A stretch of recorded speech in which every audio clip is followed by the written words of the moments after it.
ะมื้อนี้น้องไปออกมาแล้วออกมาเผากล้าพี่น้องมื้อนี้จ้ะน้องคอนกะเซ็งแหละเมื่อวานนี้เนาะเราได้พากันออกมานาพี่น้องบัดนี้กะมีเวลาออกมาเลย กะได้ออกมาเผากล้าพี่น้องเพราะว่าแม่งัวควายหลายเบิ่งผมมีใจห้อยแบกกัดมันเลยทำขอบทำแคมมันนี่เพราะว่ามันบ่ลงน้ำนะมันหากินแต่แถวแคมมันอีกขีด2 ขีดก็คือสิได้ลงดำเลยพี่น้องคือสิได้ลกกล้าดำหน้าอะไรแบบนี้เบิ่งตามแคมนี่มีแต่กะมีแต่แบกกัดพี่น้องเขากะ2ให้อากาศดีพี่น้องอยู่นะพี่เย็นสบายค่ะ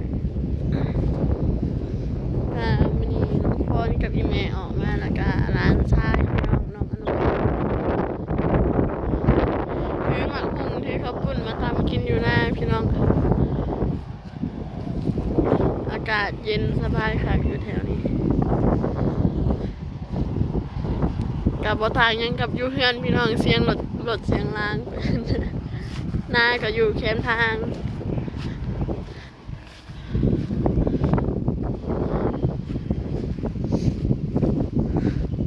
ไปเท่ากับร้านเป็นร้านเสียง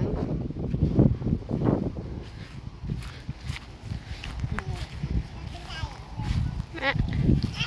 สบายดีพี่น้องสบายดีอ่ะนนท์สบายดีสรุปสบายดีเลยเด้ อยู่หน้าที่เก่าเด้อพี่น้องเด้อมื้อนี้เด้อมาเผาค่ะมาเผาก็บ่ได้เนาะแม่กัด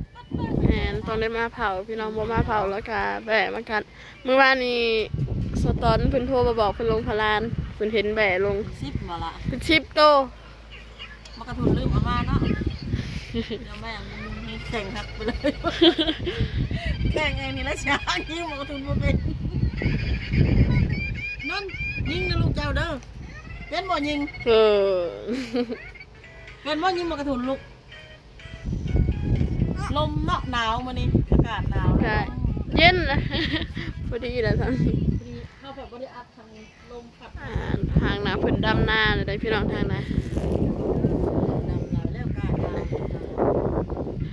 หลายคนก็ดำเลยเพราะนั่นจะดำแล้วได้ข่อยได้น้ำกระคุณเนาะบ่ขาวบ่ใสท่านเพิ่งเปิดมานะใสค่ะบ่อยากกินข้าวบ่เฮาอยากแล้วถือมาหุงมาตำเลยพี่น้องมื้อนี้ตำมะฮุ่งเด้มื้อนี้ตำมะฮุ่งกินอยู่นาน้ำเป็นแห้งไว้อันนี้เนาะน้ำปลากาแห้งไปแล้วเดี๋ยวสิพากันตำมะหุงกินพี่น้องห่านโดนเห็นครับขี่หลังอ้ายมันเด้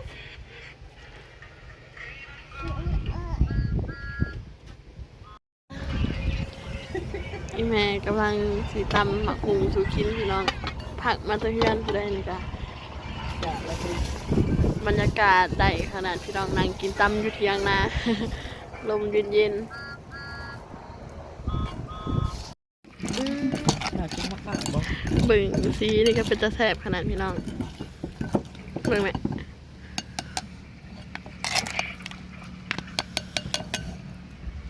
พูน เลียดเลยกระแสบอะไรที่มะฮุ่งกระเหลืองมะฮุ่งแดงมะฮุ่งเหลืองแซ่บพี่น้องตำหมดเลยเด้อแม่เด้อว่าจะมืดบ่มืดอนุนอากาศดีพี่น้องมื้อนี้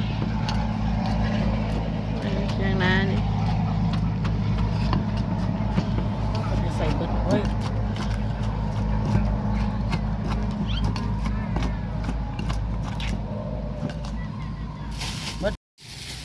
ตำแล้วเด้อพี่น้องมากินตำหุงน้ำกันพี่น้องแซ่บๆอยู่ทงไห้ทงนาคือเก่า อันนี้แม่นผักกินกับพี่น้องมีผักกะหล่ำแล้วก็บัวละพาอันนนยังนนอันนนสงสัยอยากกินแห้งแล้วลูกคอยดีลูกจะอยากแห้งบ่ตูดไปกินที่ผมมาแล้วมาพี่น้องกินน้ำกันจากแดดนี่มาเด้อพี่น้องกินตำน้ำกันอันนนลงมา อันนั้นแม่นขออนนพี่น้องขวปลาหมึกแล้วก็มีปิ่งปลาทูนะ มาป้าลูกข่อยบ้างว่าไม่เห็นให้บ้างเห็นบ่น้องเขากินแล้วก็ แล้วเด้อพี่น้องขอบคุณกัน ป้าเขาแล้วต้องสิต่ำด้วยพี่น้องเห็นบ่ บ่มีอันตั้งเนาะ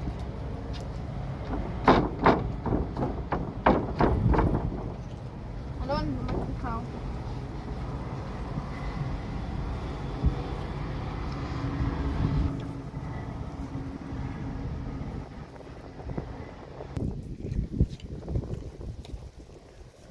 ตำมะเขือกันเด้อพี่น้อง ก็ใส่ซะเนาะใส่เคียงพุดผูกแค่ทักปูนเยอะกิน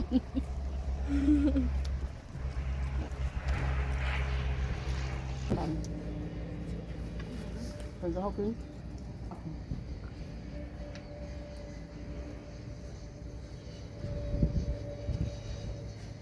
เสร็จมันยังกี่ใบตัว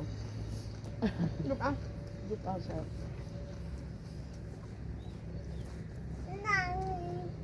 đi đâu cực riêng tháng mưa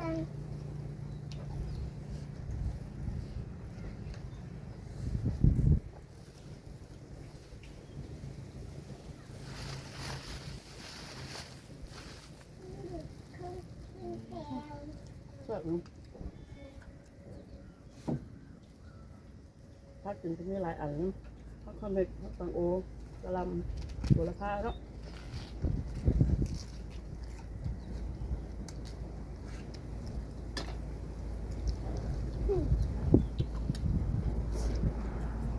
cũng luôn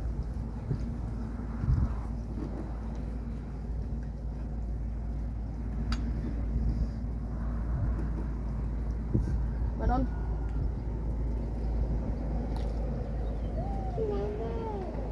เย็นเด้ nhìn đây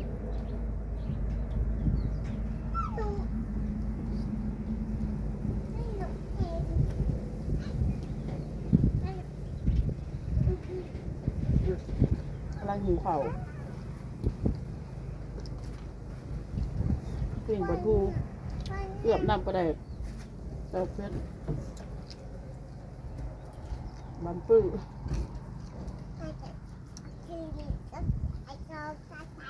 น้องจะกินบุรุษอันนี้กินปุ้นบ่เอาพ่อปลาหมึกนี่เอ้า ปุ่นสักยับมันเผ็ดเลย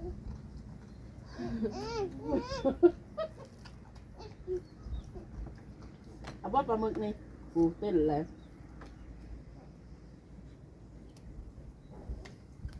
น้องอนนท์หมักมานี่ได้พี่น้องเอ้ยมากินกระปุ้นแม่ขวดปลาหมึกให้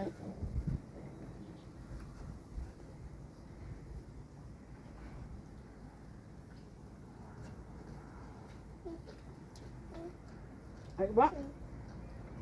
เอาอีกโอ้เก่งเลยเอาอะไรอ่ะนนจะไปกินบ้าเขาเสร็จเลยข้าวไป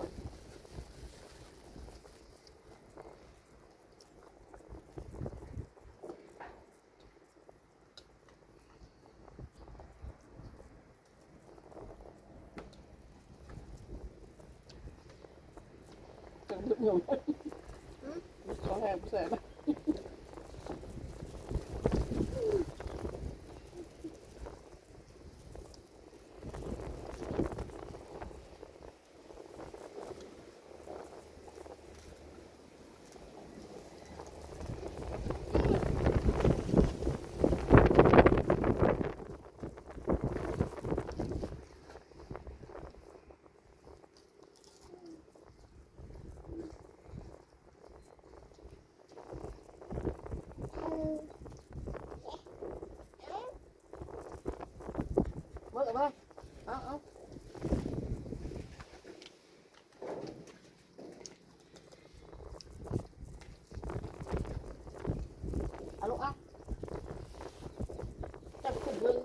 อ่อนอันนี้สูง ตายกันกินตำแล้วก็นั่งดินพี่น้องอีแม่เพิ่นก็เฮ็ดไม้เสียบคันล็อกไว้ แค่แล้วนี่แหละ ว้าวอันนั้นเห็นแตะก่อน เพิ่นเหี่ยวพี่น้องก็นั่งดินอยู่นี่ก็โดนเติบแล้วเบิ่งกะเบิ่งหยังเนาะตอนนี้ก็ประมาณ 3-4 โมงแล้วพี่น้องจังหน่อยก็เมื่อแล้วเพราะว่าแบกก็เมื่อหมดเลย นี่ได้ถึงมาอันนี้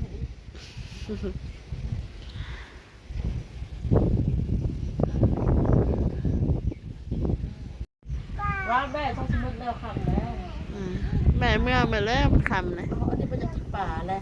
ลงมบ่ลงก็สิลงมบ่ มื้ออื่นจังมาใหม่พี่น้องมื้อนี้แบกเมื่อหมดเลย เก็บไม่ใช่เมื่อเลยพี่น้องเลยขับเลย